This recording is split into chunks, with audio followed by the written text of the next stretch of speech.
Good morning and welcome to another Wine Steward video. It's a pleasure to be presenting what we are doing lately to you via video once again, and we appreciate the fact that many of you are still watching these video newsletters, I guess you could call them. At any rate, we put these on for you once a week just to tell you about what our next events are, what's going on at the wine bar, and so on. But let's tell you first about what's right in front of us, shall we? Well, first of all, what's kind of in front of you is a good-looking gentleman wearing a Warriors jersey, and this is just our way of remembering to tell you that the game is on tonight. I believe it starts at 6 p.m., and the wine bar is open tonight. So with those two things coinciding, we don't want to lose you. We'd like to have you upstairs watching the game and enjoying great wine. So come on up. We'll have both TVs displaying the game today. How's that? That is over with. Now, for what else is in front of us? A bottle of white, a bottle of red. These do not yet exist in very large quantities in the store, but as of a couple of hours from now, in fact, I hope that doorbell does not ring while I'm presenting this video. I'm the only one here, and I would have to run down and let in the delivery guy. So please stay away, and let's get this video over with, shall we? So that we can receive these wines within a couple of hours. These are both very, very exciting to me. They were both tasted only within the last 2 days. This one just yesterday. And we are believing that we have identified two things that a lot of you will like.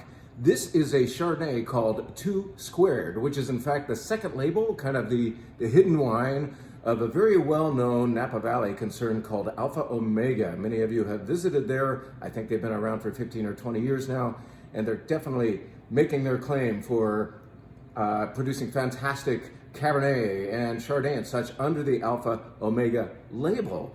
Well, there's always the barrel that doesn't make the cut for a $50 or $60 Chardonnay.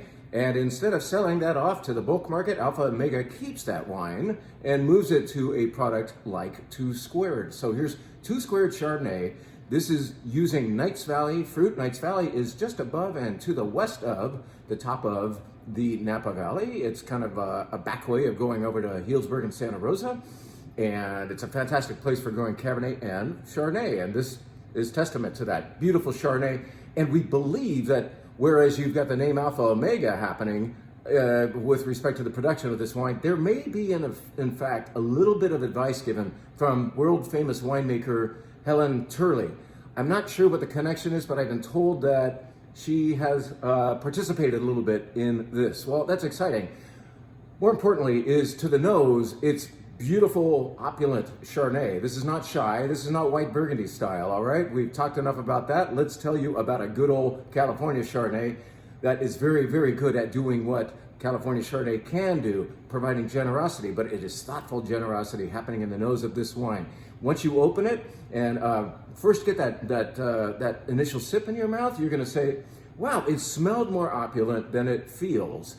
Give it time and let it warm up. You will find that by the time you're halfway through that first glass, the wine has become enriched. No, that's not just you becoming under the influence of beautiful wine. It is in fact a wine reacting to air enough to become more nummy-numb. That is what happens in this affordable product from, psst, hey buddy, Alpha Omega, all right? Get into this 2 Squared as soon as we get it in.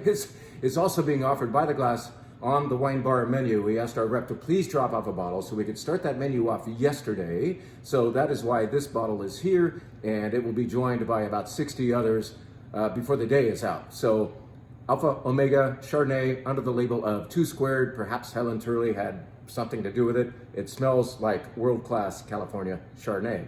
Okay, au revoir, and let's put this front and center. This is very, very exciting to me. I tasted it at 3 o'clock yesterday. We are buying all that remains of this wine. That allows me to drop another name.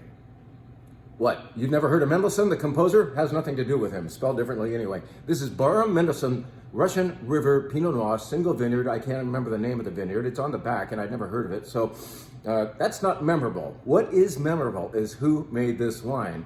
This was crafted by basically someone who's not around anymore. And that's why this is especially romantic to me, a person who's been admiring the work of Jim Clendenen, not Jim Denham, but Jim Clendenen for many, many years. Jim Clendenen began to make wine in Santa Barbara County in 1982, I believe. He launched his Aubin Clément winery at that time. He started making wine at Saca Mesa after deciding after going to pre-law school, that he was not going to go into law. He was more interested in making wine, so he went to France and Australia and did winemaking in California, and then ended up at Saca Mesa Winery, which at the time was one of the only wineries in Santa Barbara County, and has in fact been for a very, very long time a nursery, a producer of many great winemakers. Frankly, Saca Mesa wines don't thrill me. They are good, but the irony is some of the greatest winemakers of Santa Barbara County learned their chops there and moved on to start their projects. So in 1982, again, I think I'm not making that up, Jim Clendenen left Saca Mesa to start Au Bon Climat. He planted a vineyard in Los Alamos and set up shop there along with Adam Tolmack. Adam Tolmack was a partner at the time. He no longer is. They did wine together for, I think, about a decade. And then Adam went off and started Ojai Winery. You heard of them? Another great early institution of Santa Barbara County wine production. Au Bon Climat has a house style. Okay, follow me here. They make beautiful Pinot Noir, mostly from the Bienacido vineyard in Santa Maria, but from different places in Santa Barbara County in general. It's a great place for Pinot Noir. In fact, we have a Sideways Country class coming up, or tasting sales event, I like to say it, because we sell more wine when we call it a sales event. At any rate, we will be doing that, we think, in June, so keep an eye on our calendar. Back to Jim Clendenen, as I digress like crazy, but this guy is worth digressing about. Great winemaker, trained in Burgundy, and makes his Pinot Noirs the Burgundy way. When you pour a glass of this Russian River Pinot Noir, which has winemaker Jim Clendenen on the back, this is one of the last wines he made before he died in 2021. Unfortunately, we lost him too early. This is a 2018 Russian River Pinot Noir. This vineyard was planted at the same time as Jim Clendenen planted his Le Bon Climat vineyard, ironically, in 1998. And these folks who, the Mendelssohns, started this vineyard off, chose 4 winemakers, great famous winemakers of Pinot Noir to interview, and they chose Jim Clendenen to make this project. And that's why you have this ironic placement of Jim Clendenen's name on the back of a Russian River Pinot Noir, because most of what he's doing, of course, is down there. Well, this is also down there. It's grown up here. The fruit goes quickly down, stays cold on the way down to the Santa Barbara County area, and then made by Jim Clendenen until he passed away down there. So cool. It is very much in the style of Au Bon Climat. If you know that wine, you know it doesn't try to be dark and stupendously alcoholic and overly rich. It is graceful, it's fully ripe, but it is calm. It's gorgeous Pinot Noir. This product will cost you less than anything great from ABC, and we are buying all that's left. I hope it happens. In other words, sometimes somebody grabs a thing before we do. I said to Ryan yesterday, our vendor, we'll take it all. We will take it all. Please punch in the numbers now. So, fingers crossed, we will be getting all that remains of this gorgeous Pinot Noir, for which you will spend no more than maybe $32. Wine Club members will get it for less. And it's world-class Au Bon Climat style Pinot Noir from Russian River by Jim Clendenen. Rest in peace. Interestingly enough, Au Bon Climat has now become a nursery for great winemakers. Many people went through the ABC program under the watchful eye of Jim Clendenen, and have headed off and started their own project. So pretty cool lineage there, right? That's right, it's time to have a sip of sparkling wine, because I want to tell you about this very, very cool thing that I might have told you about last week, but now it is on the wine bar menu. So this is the sparkling wine of the week. This is called De Obriga. It is made by the same folks who make Viña Santornia, which is a Rioja that we have downstairs. That's a red Reserva Tempranillo, Viña Santornia. Same guys. This is Brut Nature that spends 2.5 years on the lees, so it's made just like champagne, but it's made in Rioja. Is it Cava? No, it's made in Rioja, okay? Some people in Rioja are actually allowed to call their sparkling wines Cava, but let's just say why. Because in Rioja, you're growing a different grape. You're nowhere near the Mediterranean. It's a different region, different grapes. So let's let Rioja be proud of making sparkling wine. Put Rioja, not Cava, on the label, as these guys do. Tiny, tiny production. The only reason why anybody knows about this is because I was standing in the vineyard with Gonzalo last year And he had driven us up in a four-wheel drive pickup truck up to his vines from the little village of Brinas, where the little winery is. And then he surprised us by opening a bottle of this. And it was a surprise because there's not so much sparkling wine from Rioja. So you've got novelty, you've also got deliciousness. And you've got a product that is made like champagne that costs a little less than champagne, made of the grapes Viura, that's the local grape. They also call that Macabeo when it is grown in Cava. And Malvasia and Garnacha Blanca. So you've got those three grapes playing. Those are three primary white grapes of Rioja, did you know?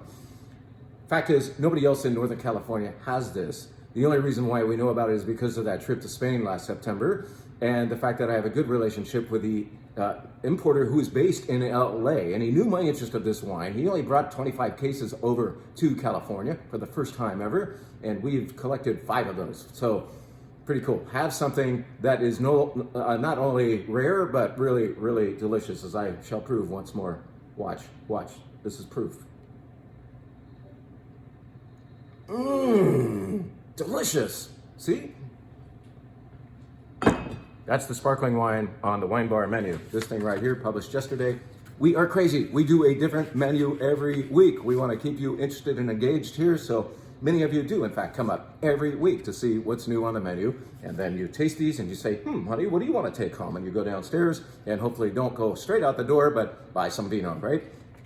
Great way to check it out before you commit to whole bottles. All right, let's tell you about the sparkling, we told you about the sparkling wine. Let's tell you about the white wine bar flight of this particular week. We're going to take you all over the place with whites. We're going to take you first to the aforementioned Russian River Valley. A producer called Bloodroot used to grow only vegetables up in the Russian River Valley and has started to grow more lucratively, is that a word? Wine grapes as well. So they still are in the veggie business, and that was decades ago, but they are continuing that and now growing grapefruit.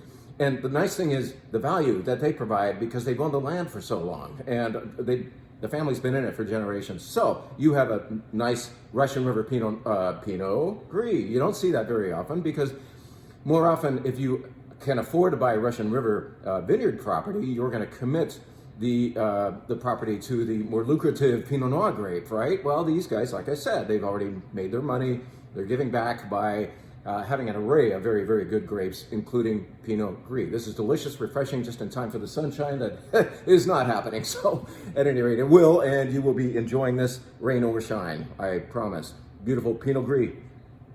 Next wine up is going to take us all the way to New Zealand, so all of a sudden southern hemisphere, half a world away, and this is Sea Cove Sauvignon Blanc. Many of you have been already enjoying this wine, which is fairly new to the Wine Steward, but this is the first time it is seeing a wine bar flight, I believe. Sea Cove Sauvignon Blanc from Marlborough, New Zealand. It is wee in a glass. And next up will be a wine that we recently gave our White Wine Club, and we want to get it to the rest of you as well. So we have some leftover of this Greco di Tufo. Greco di Tufo from, where do you think? Greco di Tufo comes from Campania, Italy, central Italy. And it's lush, it's fantastic with burrata, so you might want to order the burrata platter to go along with a glass of this. Pardon my champagne or sparkling wine burp. Let's regas. And La Pili, that is nice. Greco di Tufo. Isn't this fun just to jump around and try so many things? And even though we've done this on the wine bar once or twice before, it really fits the novelty of this particular varied white wine flight. So why don't we show you this 100% again? The 100% is fun to talk about because it's a name of a Loire Valley wine or subregion that most people have never heard of. You've heard of Vouvray, you've heard of Sancerre and Puy-Fumé. But 100%, there's not very much of it, and it contains a grape of which there is very, very little, maybe 10 acres in the entire world. So it is 65% Chardonnay, but joining that Chardonnay is 35% Tresalier. Tresalier, what the hell? I don't know what 100% Tresalier tastes like. I've never had it, but this is beautiful white Burgundy style wine from the Loire Valley. So a little confusing, but it's delicious and affordable, and you gotta try this 100%. The next wine up, the final wine of the White Wine Bar flight, is a gorgeous Sauvignon. Sauvignon is the name of my favorite place in the entire world for Shannon Blanc. This is voluptuous, and it is not sweet, but it has gorgeous fruit, kind of lemon curd qualities, a little bit of maybe powdered sugar earthiness, but again, not sweet. And it is Sauvignon, the best grape in the world, in the best place in the world for that grape. So in other words, Shannon Blanc from Sauvignon, down the river from Vouvray. Really lovely wine. All right, let's tell you about the wines that we do only by the glass, because we always offer 2 wines by the glass that you will not be seeing in the flights. In other words, you must, if you want to have any of this, buy a whole glass of it. We want you to fully know this gorgeous Cabernet from Washington State. We've had it on the wine bar menu before. Many of you know it, but this is worthy. Since we're not doing Cabernet in the red flight, we are representing Cabernet by the glass. LTL from Red Mountain, made by Chris and Thea Upchurch.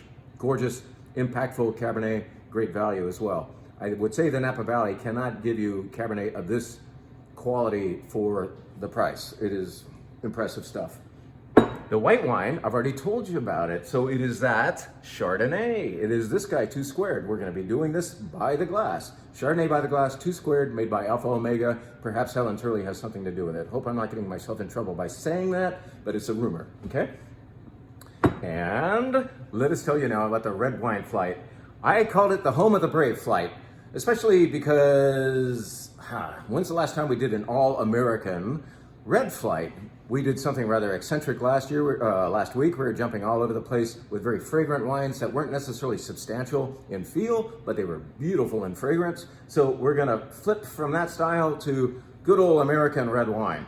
Home of the brave also means something else. These wines also required a little bit of bravery on the part of their respective winemakers, meaning they are sometimes a little unconventional in their mixes, in how they were made or what they are made of. So here's a wine called Lula that we've carried for only a little while so far, and it is a blend from a producer up in the Anderson Valley of California. So that's on your way out to the beautiful village of Mendocino. And this is going to be based on Pinot Noir, but it's a blend. How often do we blend with Pinot Noir? Very, very rarely, right? I mean, Pinot stands alone. Most of the time, we don't screw with it. They make a gorgeous Pinot Noir that we carry downstairs, but this Lula Gutley Red incorporates a little bit of Cabernet and Zinfandel in Anderson Valley Pinot Noir. The Zin and the Cab come from elsewhere in Mendocino County. That's why this has Mendocino County as the appellation name on it.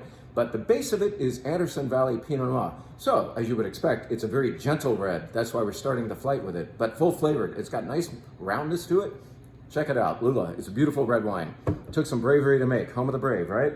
Okay, wine number 2, another wine that took some bravery to make and maybe call, because Bloodroot, I would say to the marketing department over there that this is, in spite of this being a valid root or vegetable or something or other, it just, I don't know, some people might say blood, ew, you know, but Bloodroot, interesting name, maybe it's catchy, and it is a very, very cool blend. The reason why the glasses keep going back on is because I wrote down what the blend is here on this menu, and I'm forgetting exactly what's in it.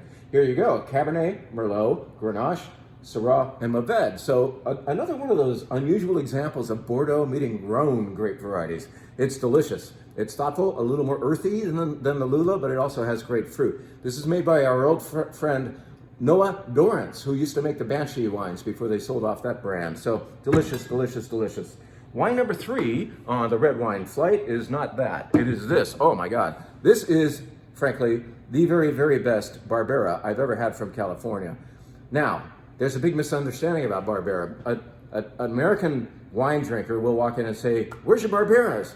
Maybe they've had such a thing from Amador County or something like that, and they came in asking for Barbera, and maybe I'm out of one right now. I don't always have a domestic one. So we take them over to the European wine wall and show them one from Piemonte, Italy, where that's kind of like the benchmark, the origin of Barbera, if you will. And those wines are a little bit different from the California style, and yet they're the most proper traditional Barberas. They have beautiful aromas, very floral and purple fruit just soaring from the glass, and gorgeous color as well. And in the mouth, the thing that some of the American consumers don't necessarily appreciate or understand, acidity. It's supposed to have high acidity that engages beautifully with proteins. So that is what Barbera does, okay? So if you grow it over here in California, and you're thinking, well, I gotta pander to an American audience that doesn't like acidity, I'm going to make a wine that is really oaked up, and I'm gonna lose Barbera in the process. I can tell you about one particular one that, frankly, I despise because the guy ruins Barbera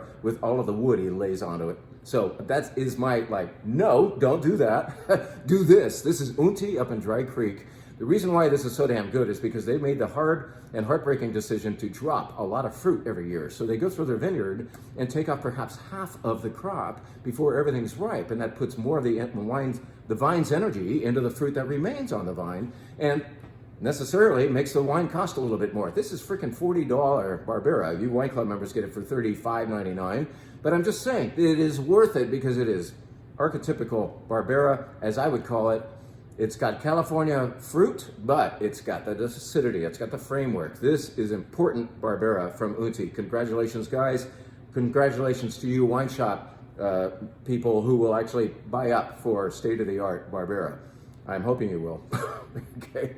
Wine number 4 on the red wine flight is right here. We're going to go back down to Ballard Canyon. That's the home of somebody you might know better as Stolpman, but these are virtually next door neighbors of Stolpman called Rusack. They've been there as long, if not longer than Stolpman, and they make a very, very beautiful and affordable Syrah. We've reordered this several times because you have been engaging with it, and I love that. I love your bravery. Home of the brave, you guys are brave enough to buy Syrah, and these guys are brave enough to make it, and so we get you together in the form of this Rusack. Really nice, understandable, affordable Syrah from Santa Barbara County. Within that, the Ballard Canyon, great place for Syrah within Santa Barbara County. The final wine on the red wine flight is going to show you a very familiar label, at least if you've been shopping at the Wine Steward over the years. I think we've been selling this for about 15 years. It has appeared, I believe, at least twice on the Wine Spectator's Top 100 list. It is by Sans Liège, and it's called The Offering. And I would say the label is either very brave in design or just downright audacious, either one, but the wine is gorgeous. This is a GSM, Grenache Syrah Mourvèdre, so it takes inspiration from the southern Rhone Valley of France. That reminds me, I have one more topic at the end of this video.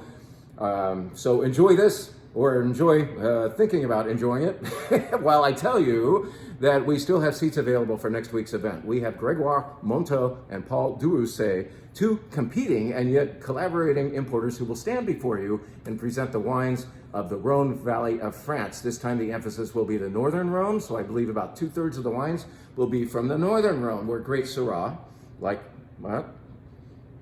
anyway, great Syrah will happen, and beautiful white Rhones as well. I am going to throw in 2 wines that are not imported by either of those 2 guys, but 2 wines that many of you will recognize. One will be a library version of Bosquet de Pape, a higher-end Bosquet de Pape bottling. I think it is the Chantlemero, and it will be 2011. I had it the other day, and it's killing it right now. And the other wine will be called Tinto from Mas de Boislazon. Tinto, from a producer, Boislazon, that I have admired. They make several cuvées in good years, and in a good year, like I believe 2019, they made Tinto, T-I-N-T-O, which is an old name, an old local name for Mourvèdre. The Mourvèdre grape. It's a Mourvèdre-based Chardonnay de Pape, which is very rare. It's a beast. It's a beautiful wine. So I'm going to throw that in just to add some extra texture. I'll finally get to stand in front of you and talk a little bit, and the 2 French guys will have to stand back and listen and sip some. At any rate, we hope to see you at that Rhone flight. Go to thewinesteward.com and sign up for your seats today while seats are still available. This will be delicious, interesting, and yeah, that's it. Thank you so much for watching the video. We hope to see you upstairs as soon as tonight. Come watch the Warriors game and enjoy some great wine from all over the place. Again, thanks again.